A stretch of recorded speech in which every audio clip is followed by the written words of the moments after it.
We're live. 2026. What's Keys to home, season 2026.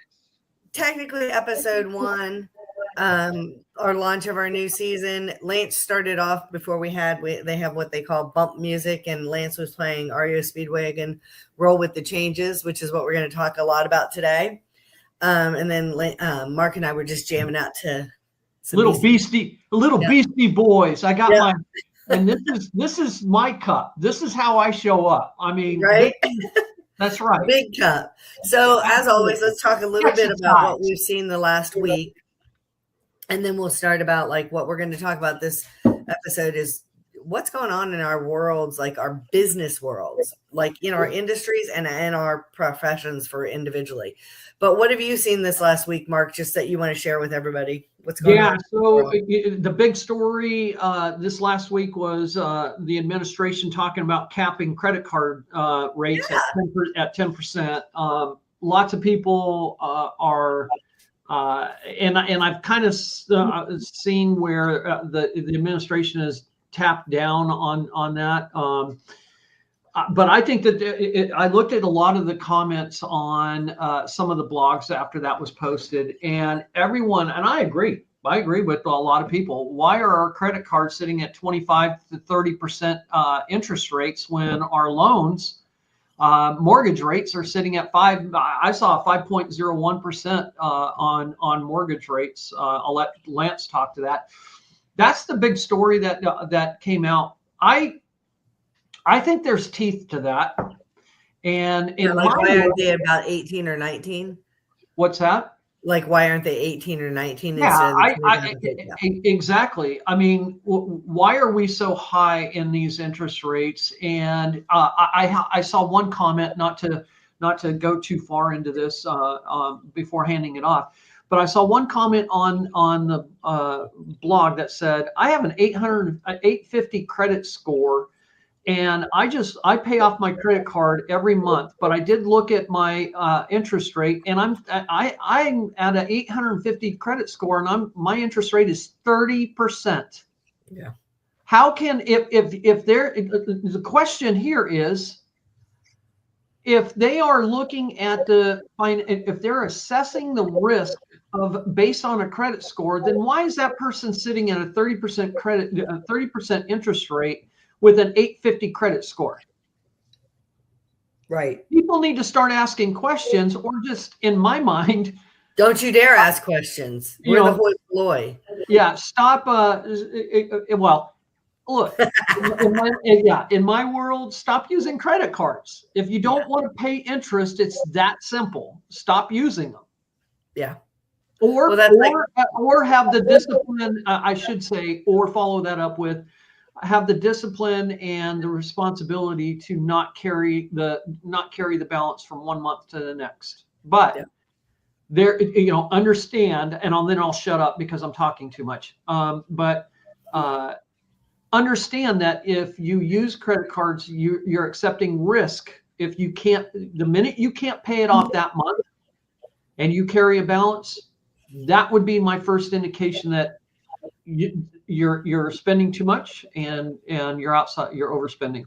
That's what happened to me in 23. Still digging out of it from the kids' weddings and the kids' moves and all that stuff, trying to help my kids and myself some. Lance, what's going on in your world?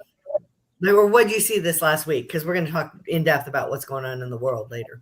I've seen a lot of technology problems. It seems like every year that I go around the sun, something else I can't understand, like clearly how to use a razor, because it's electric. Anyway, we saw rates come down a little bit. Has it got AI built into it? Is it, the electric razor with the AI built in?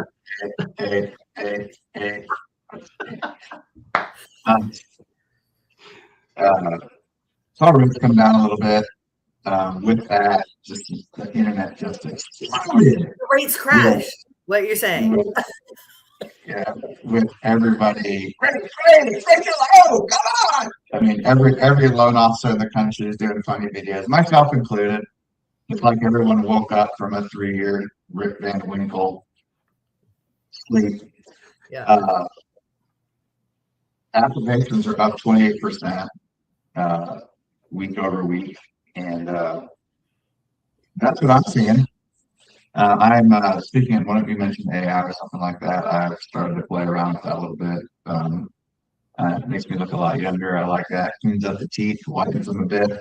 So obviously, this is not the AI lens. You need to make it do that star. Ding. Wait, where's the emoticon for that? There should be an emoticon. Yep. Oh my God. Yeah, rates are, I mean, applications are up. There's a lot of activity. I've done a couple of explainer videos. Maybe you've seen them. Headlines don't move rates. Everyone seems to think they do. The president, I've told them to buy $200 billion of securities. Okay, what's that in the scope of things, right? What rate is $200 billion in the scope? Is it, well, did it happen? Headlines don't move things. What moves rates is when expectations don't meet headlines. Yeah. And that's when the market knows what's going to happen. They've got analysts that do all this. And when things don't meet expectations, that's when you see the big moves. It's been a while. It's either something really good or something really bad. Yeah. But you, Jennifer. So I wanted to speak to something that it's kind of the heart of what we talk about on this a lot. I got tagged in a Facebook post about a guy who is, and I'm going to say some astonishing numbers, so just hold until I'm done saying all the numbers, who is renting in the Spring Hill, Columbia area for $900 a month. And he and his wife are expecting their first child, and she's a stay-at-home mom, which indicates there's probably a previous relationship child. And he's been working on improving his credit for 7 years, and he makes $38,000, and he's frustrated that he's never going to be able to buy a house, and it's ridiculous because he should be able to get a house for about a $900 or slightly higher mortgage like he's doing for his rent, but he doesn't want to be throwing away his rent. I sympathize with him. The interest on rent is 100%. Now, what the heck does that mean? It means that all of the $900, none of it is going to equity that he is going to retain. It's going to equity for someone else. But $38,000 it's not a high income. And you're working on repairing your credit for 7 years. So are you doing on your own what you think you should be doing, but it's not efficient because you're not working with someone like Lance? That's what we talked about at some of the very first things is don't go in necessarily in crow's card. How are you using these things? What are you doing to improve them? And do you have professional guidance? But quite frankly, aside from Mark, I don't know that there's anybody who could help him.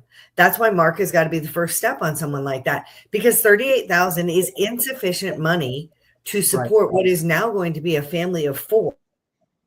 Yeah, that's in our area.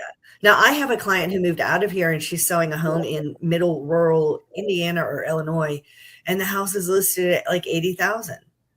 Well and good. That's a great plus for someone who's making $38,000. But I bet you that his income wouldn't be $38,000 there. So when you run into these people, this is why we have this podcast. Mark, he probably needs career coaching. Yeah, absolutely. I mean, he obviously needs budget coaching. Yeah, that was a great segue into being able to talk about you laid out a timeline of 7 years, and so what of 38,000. First of all, that's not sustainable. That is not going to provide a much more than poverty level for a family of 4. So the reason why I jumped in here is because on that timeline is because what has been the growth pattern for your income, your money making ability over that same timeline? Right. Are we growing, or have we plateaued? Because in 7 years, let's lay it out, you guys. 7 years, you could have a 4-year college degree. You can also have a master's degree. You know what else you could have from Home Depot?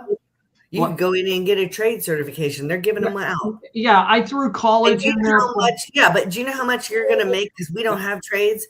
And why would Home Depot do that? Because it's going to support them. They need the electricians. They need the framers. They need the plumbers. They're going to go there to buy their stuff. Yeah, and I go to Home Depot and get some training and improve yourself. Yeah, I went in on college. Just as the amount of timeline that has gone on, and secondly, someone trying to repair their credit for 7 years tells me we may also have a financial coaching situation. And 100%. once again, I'm going to lean into this. My belief is that career coaching is far greater than at times than even financial coaching. And here's the reason why. For everyone listening to this right now, the one tool that is your strongest and your best wealth building tool is your income.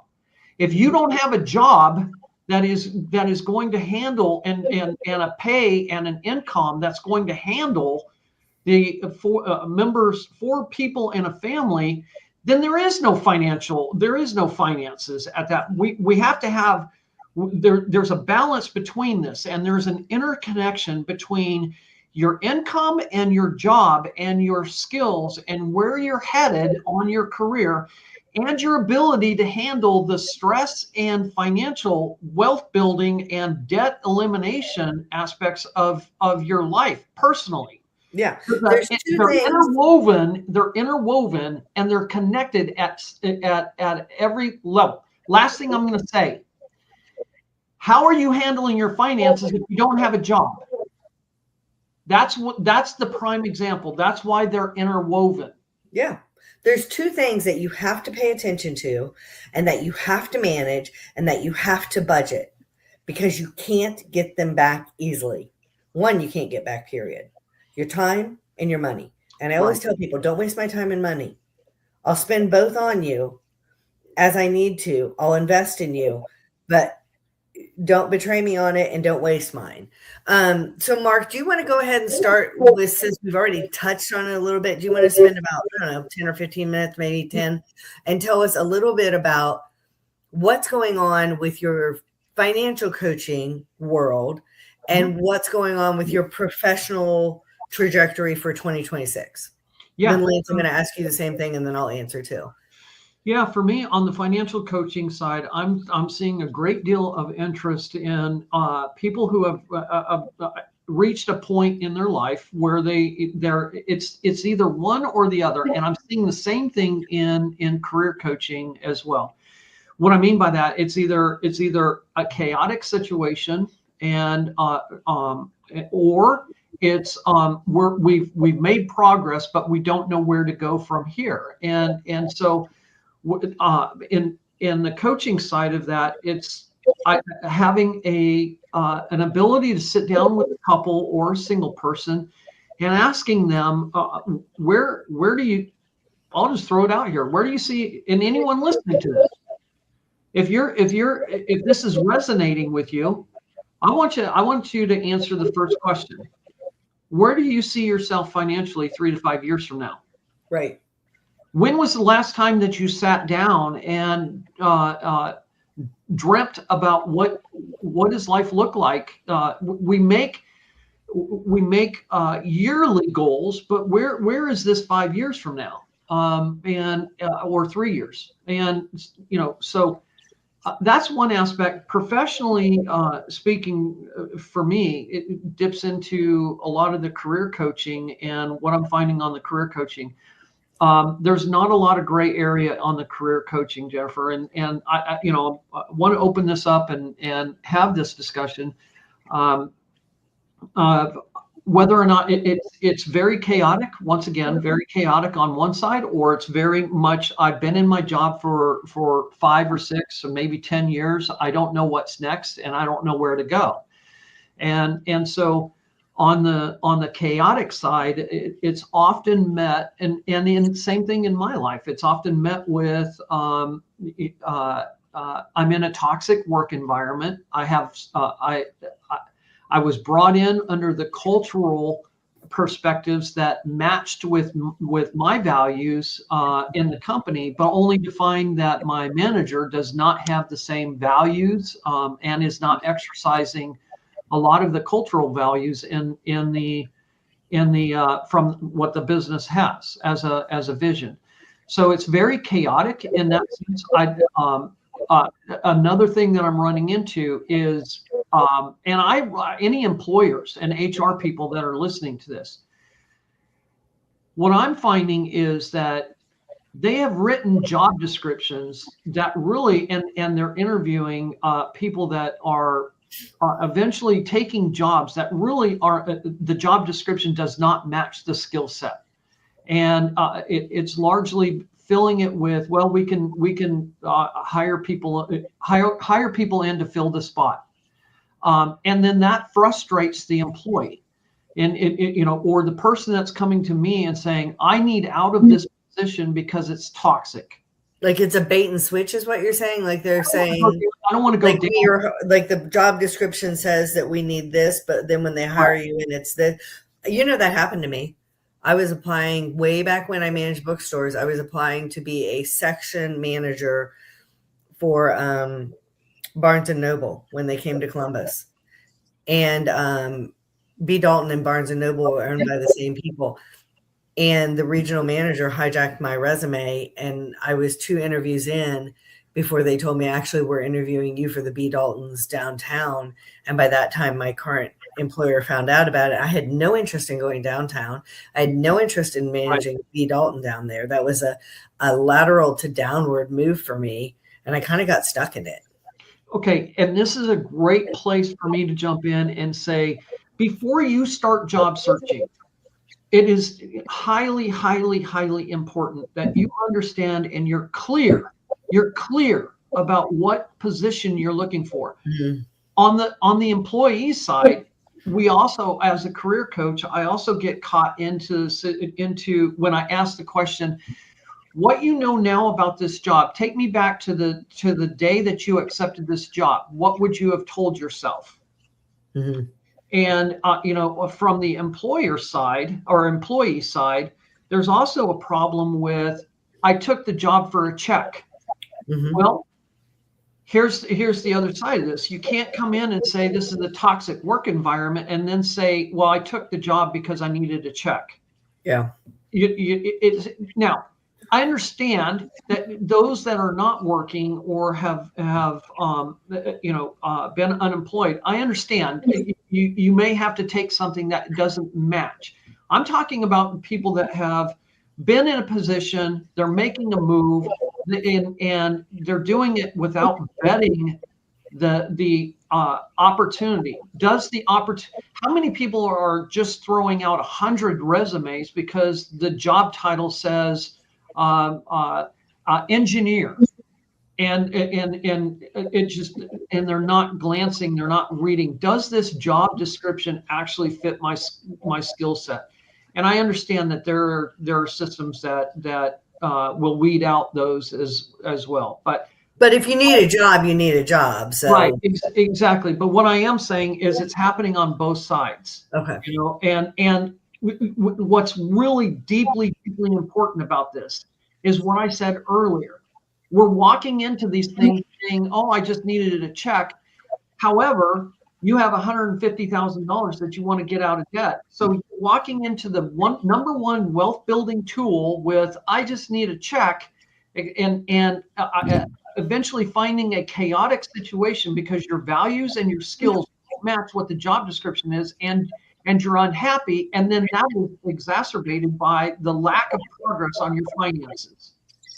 Yeah, because you're stressed at work, you're stressed at home with finances, and all of the stress is leading you to one specific thing that I find a lot: fight or flight. Mm-hmm. If you were in a position where you had to take a job, you just need a check, like the person I was talking about, if they got offered a job that was more, would it be horrible to take that job to get that check?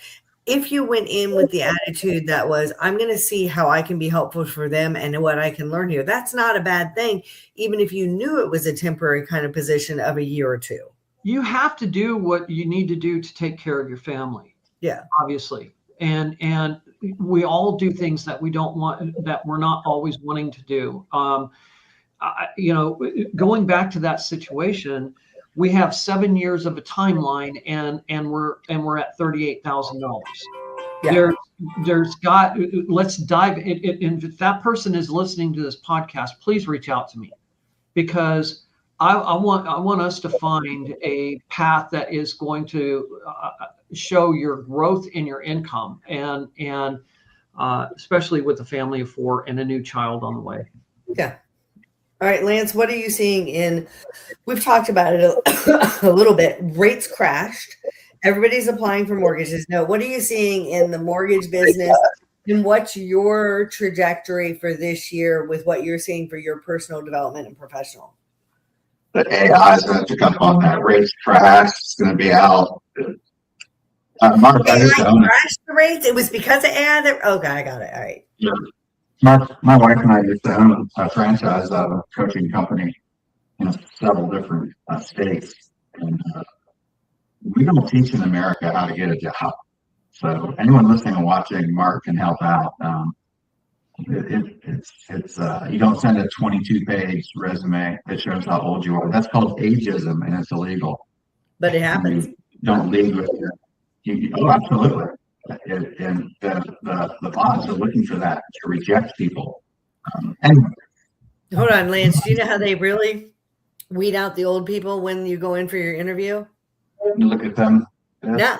They start playing some Beastie Boys and some Mario Speedwagon. If you're jamming out, they're like, out the I am. Unless you were raised right. I know Lance was talking about, we transitioned to him, but I do want to throw out a couple things. The interview process now is being conducted by AI. A lot of phone call, their phone interviews conducted by AI. It's here. I think we definitely need to do a segment with you on that, because you are, obviously you started out with us as a budget coach. You diversified into the career coaching. You've always done more, but you're doing more of it because you really find it goes hand in glove. I think we need to have, when you do your segment in a couple of weeks, I think that we need to delve heavily into some of that. Yeah, I agree. I want to. I'll make a note to do that. Okay. Yeah, definitely. Yeah, Lance, I cut you off. Go ahead. Sorry. You have permission. So, got it. I'm making, as you guys know, I made some changes last September. I made the change over from from a retail lender to a broker. So I put this slide together, kind of tell you where things are going this year. There's my new logo, Tennessee Mortgage Guy. Yesterday, Jennifer, I made all the changes. So all social media made the shift yesterday. So, I still have to put my new voicemail on my new phone. Yeah, it's okay. So you'll see all that online. So broker beats retail hands down every time. So I put a couple different variations up there. I don't know if you can see the little dot. Is that dot showing right there? Right around the screen, blue dot. So loan variety. As a mortgage broker, I provide access to just a much larger loan product spectrum. When you work for a bank, the bank is going to take care of themselves. They're going to offer the products that best feature them. Product limitations. Retail lenders only offer the products that their institution limits for their borrowers. They have limits. They have guidelines. If you're not inside of those, you're out. And over the last 25 years, I've lost a lot of business to people saying, yeah, but I couldn't do anything about it because the bank has said this is what we're going to take, X, Y, Z, take it or leave it. Rate restrictions, interest rates for retail lenders are confined to those specific offerings. And so if there's a better deal out there, you don't even know about it. For example, if you live in Texas and you own multiple investment properties. Hold on, watch your mic. I think you're drifting from it.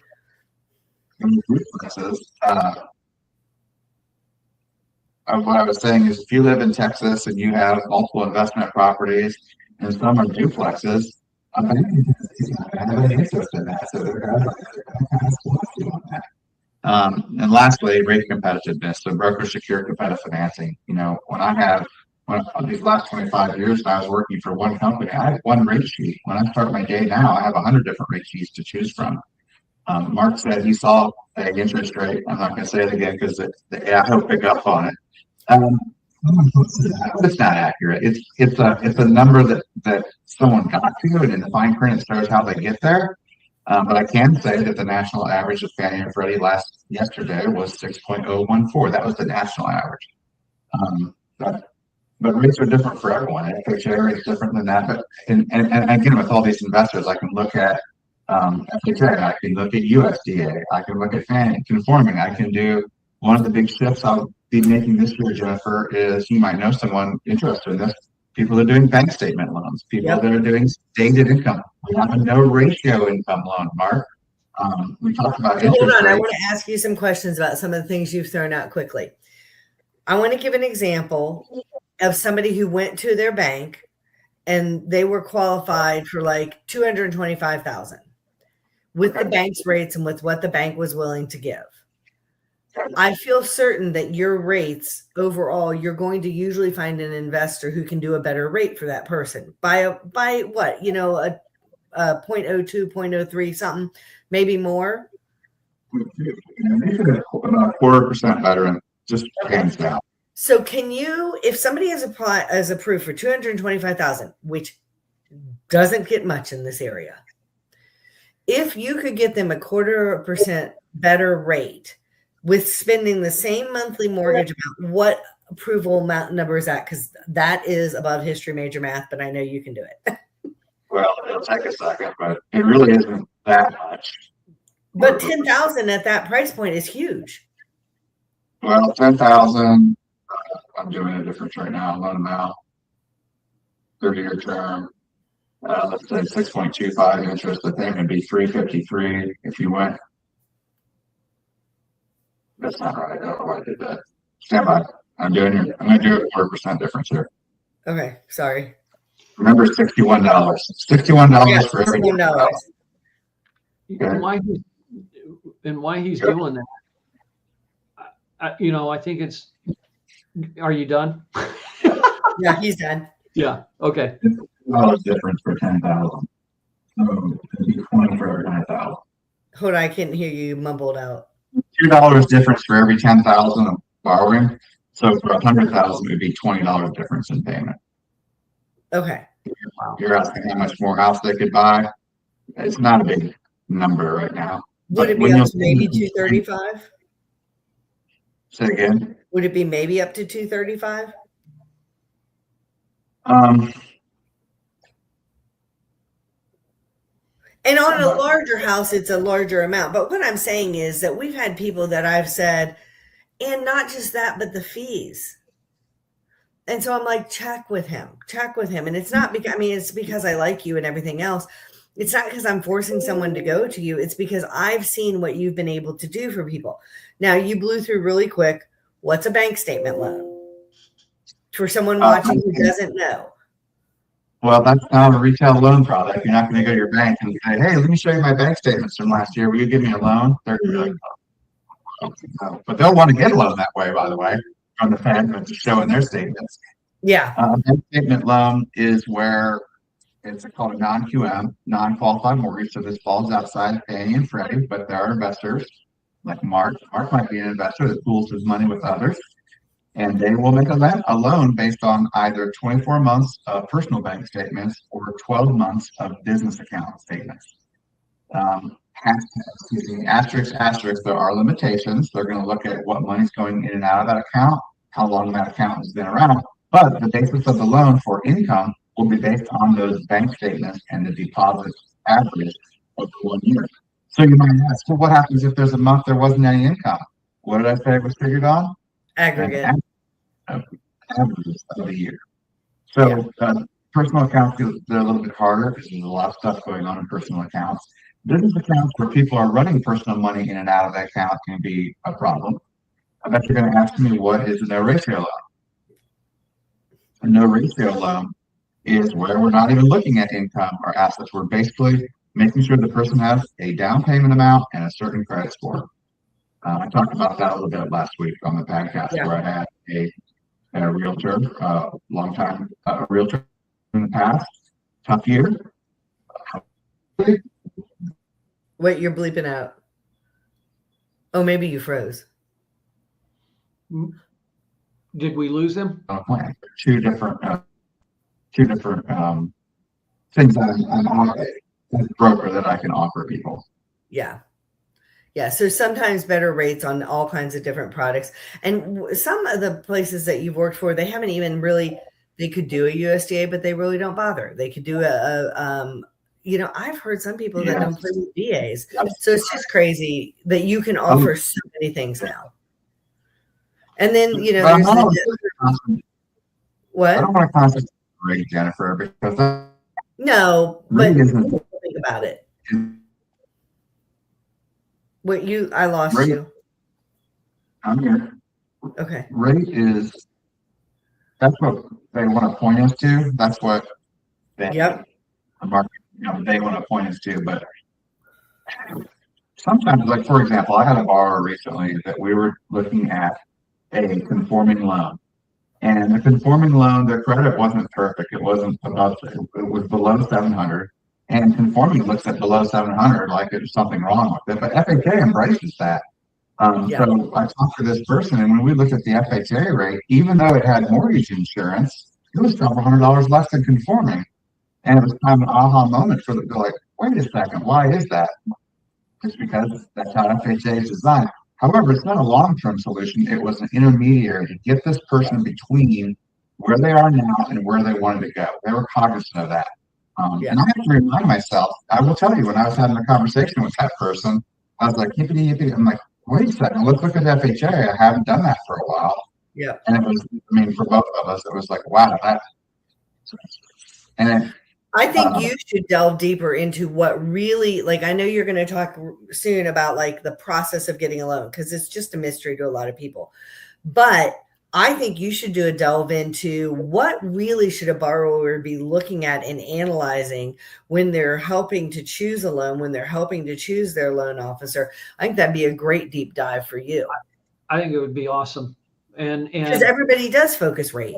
Well, the other thing too, Lance, that you were as you were talking was triggering for me was the amount of we are seeing I loosely, and interest rates are starting to come down. I don't want to go too deep into that, but a 6.014% interest rate is not a bad interest rate. No, and so. What was triggering for me while you were talking is the same thing about career coaching, and that is and this is the part that I'll dive into in the segment is, if you're do not get caught with your skill set expiring, your resume expiring. You haven't touched your resume.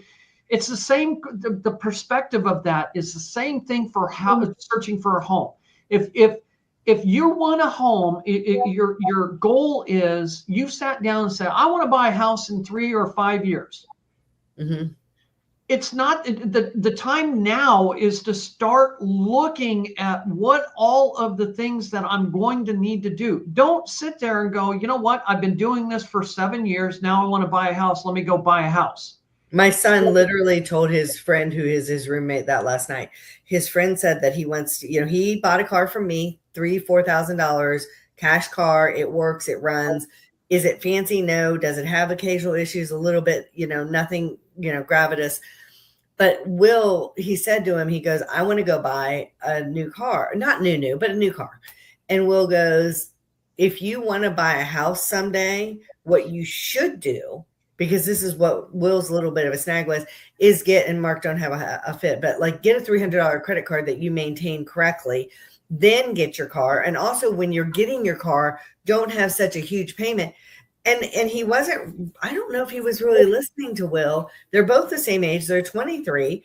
And I said, Will, you can tell people things, but there are some people who are going to be renters at 50 years old because they don't listen. I do want to talk a little bit about where real estate is and going and all of that too, because we're pushing up at 34. Yeah, I wanted to transition to you, but just real quick, Jennifer, people use credit cards responsibly. Yes. I have clients that use credit cards responsibly. It's when you're not using them responsibly that we're trying to prevent. And if, for me in my life, I cannot have credit cards. I don't use them responsibly. Right. And that's why a low limit is really important for a first time, because like I said, I usually say, use that for your date night, or use it for your groceries, or use it for your gas, and then pay it down. I wanted to read you guys stats. I know that we said last year that 74% of the realtors did 0 transactions, remember? Yeah. Only 2% of the realtors did 11 transactions or more. So we have some numbers for this year. First of all, the realtor count from its high of like 1.7 million in 23 is down to 1.3 million and dropping. I'm going to round these up instead of like 923,550, whatever. I'm going to do like 924,000 essentially realtors. 71% did no transactions last year. Then when you jump up to my range was, I did 17 last year. So only 51,000 out of 1.3 million did that range. That was 4%.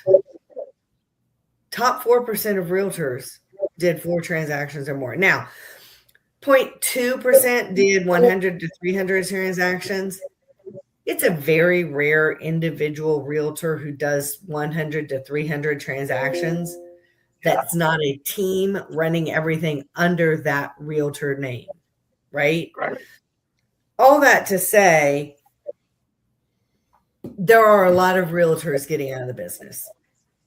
There's a lot of realtors getting out of the business. But because of all the things that are going on with the real estate business and the lawsuits, there are a number of real estate agents who are not renewing as realtors. They're not doing the National Association of Realtors. So they can't use that name. And also, therefore, the numbers are dropping. So there's some of that at play in here too.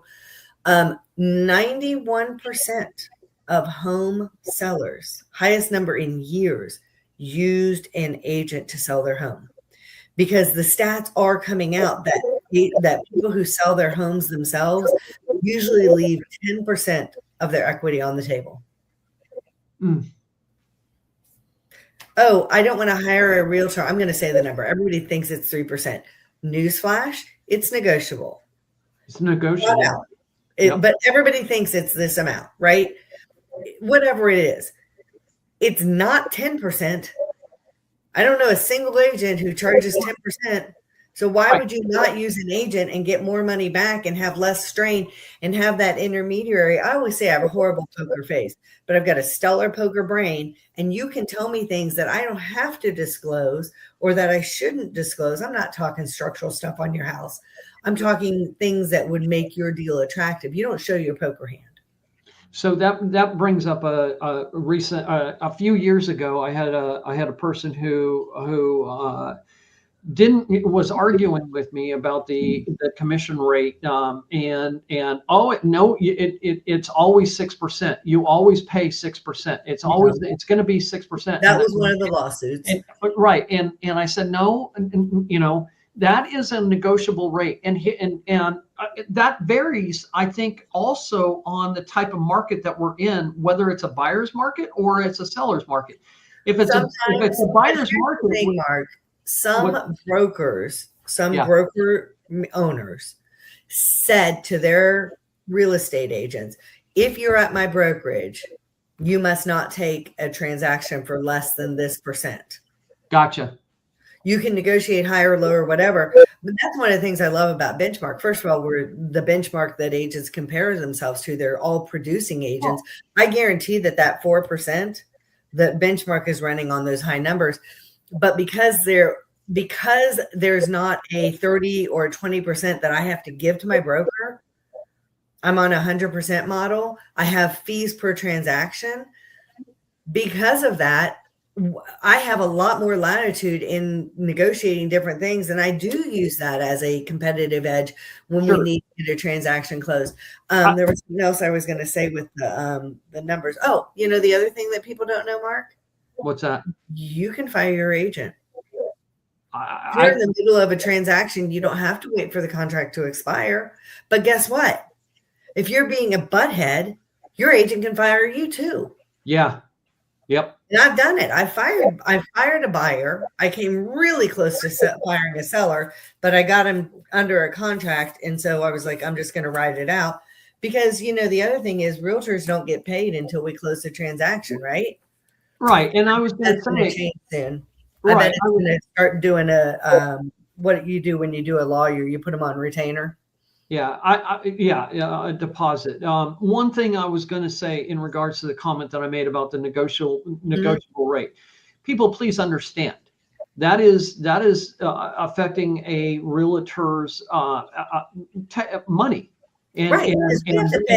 If this is an exceptional realtor, they are going above and beyond. Understand, everyone needs to make money. Okay? Yeah. I have to show why I'm worth what I charge, though. Right. I mean, you don't care that I have to pay both sides of my Social Security as well as my income taxes and my administrative fees and all this. Who cares? Well, you want to know when you hire me, can I get the job done efficiently? And it's my job to show you that I can and that I'm worth this amount of money. Same thing if you go to a store. You need to know that these pair of shoes are worth this amount of money, not this amount of money. And it's for you to decide. That's why there's all kinds of different models in real estate. But the other thing I wanted to talk about, you talked about diversifying into coaching for career as well as budget. Lance is diversifying into the spectrum of products that he can offer. One of the things that I've done this year is diversify into doing move management, which I did prior to real estate, which especially for seniors coming in and partnering with their family member to help move the elderly adult. What are we taking? What are we doing with all the things we're not taking? Packing up and overseeing the movers. And then when they get to their new location, unpacking them, setting their beds up, organizing them. And then also professional organizing. You can be super organized in the house that you live in now. And then you move to a new house. You don't have the same spaces. So, I mean, it's taken me at the lake. I moved there in June of 24.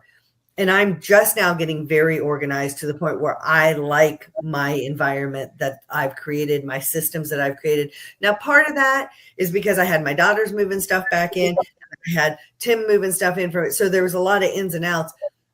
But you don't walk into a new space that's set up differently.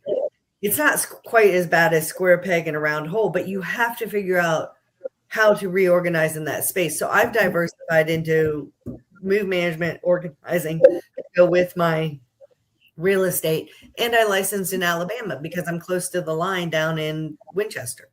So I love the fact that you're expanding your services. One of the other areas that I've expanded, I see the new Force emblem up there. But one of the other areas that I have expanded into is the employer sponsored wellness program. And any HR people that might be listening to this podcast or leaders would love to talk to you about an employee sponsored financial wellness program. One of the things that the research that I did do that I found out from that research was that on average 3 hours are lost in employee productivity that are suffering from financial stress. So I'm putting a note down because I want you to do a whole thing on that too. I will because and I'm looking for at least 2 companies right now for 2026 that would anywhere from 15 to 25 employees that would be interested in offering this benefit to their employers. The fact of the matter is this, guys. Employers offer 401ks, they offer wellness, and other perk. But I think one of the most important benefits that they can offer their employers is financial coaching, so that ultimately the employee is leaving the stress of their finances at home, coming in. And I'll even go this far. it shows up like this. Hold on just a second. I need to take this call. Let me go find a private room that's not being used. Right. In your employee, and your employee is going into a breakout room and having a private discussion about finances because they're fighting with creditors. Right. And then coming back stressed. But I do think we need to go into that longer, but I want to recap a couple things. Sure. So for 2026, lots of changes in the financial coaching section, but career coaching is picking up. So if you're watching this, we are problem solving with you. We're helping you with the pain points in your life. So if your pain point is budgeting or trying to reach a financial goal that you have not yet reached, changing from a stagnant career or just getting a job. Like if you're fresh out of college and you're having trouble getting a job, or you've been 7 years and you're making 38,000, let's get you in touch with Mark. If somebody is needing a HELOC and they're needing a statement loan because they're like me, they're self-employed or they own a business, maybe it's huge, more than me, or they have a big asset, or they just want to get into a home, they want to do that, right? And then for myself, if your pain points are you want to be in a home, you want to be in a different home, a bigger home, a smaller home, or you want to be organized in your space, I know we're cutting, or you want to be organized in your space. Huh? We're pointing to you. Your logo. Yeah. Yeah. Or you want to be organized in your space, or you need help with your move or an elderly family member's move, then those are the things that we can help you guys with. And the keys to home, we're now a year into it, and we started it because we want to help people. We want to help people with pain points in their lives that we have overcome ourselves, or that we've helped other people overcome. And that's the basis of this. So one of the things that I want to throw in here too is I want to try to get a couple testimonials at people that I've worked with that might be open to providing coming on and doing a testimonial. We all at times I just cannot tell people how often I hear in the coaching sessions that I need someone that's going to hold me accountable. But number two, here's very often what I hear. Oh my gosh, I never thought even to look at it like that. Yeah. It's just a change of perspective. Sometimes you're just like, oh, that makes complete sense. That makes complete sense. We're going to probably wrap there because we're right around 45. And we do try and keep these to around 45. So cheers. I've got my empty Predators cup now. This is my smoothie, by the way. Yeah. So, I didn't think you were having a massive milkshake. Yeah. It brings other boys to the yard. I've been having an ASD meltdown for the last 10 minutes. So sorry. I was almost going to have to go to the symbol. That's not the one I was talking about. Right. That's this one. Never mind. Where is it? So next week, we're going to talk about the steps of buying a home, right? Yeah. And then the week after that, we're going to talk about the steps of a mortgage. Then we're going to talk about the basic steps of budgeting. And we'll let you know from there when we've got special guest or testimonial guest. But we're pretty flexible in our patterns. So if there's something you want us to talk about, some of these deep dives we've talked about, we'll get them on the schedule for you guys. Okay? Yeah, absolutely. Let's throw that out there. Until next week. Yeah, you guys have a great week. I like what you just said, Jennifer. Anyone out there listening to this right now, you have a topic and that we can handle. We'll invite you on. Because Aristotelian logic, Yeah, we'll invite the topic on, and we'll be more than happy to. Let's do a deep dive specifically on that topic for you. Mm-hmm. I want to help people. All of us here, and that's why we're in business. That's why we're partners. Every one of us. Yeah, we'll go extra miles to get to where to helping you. So, all right, I think until next week, guys. All right.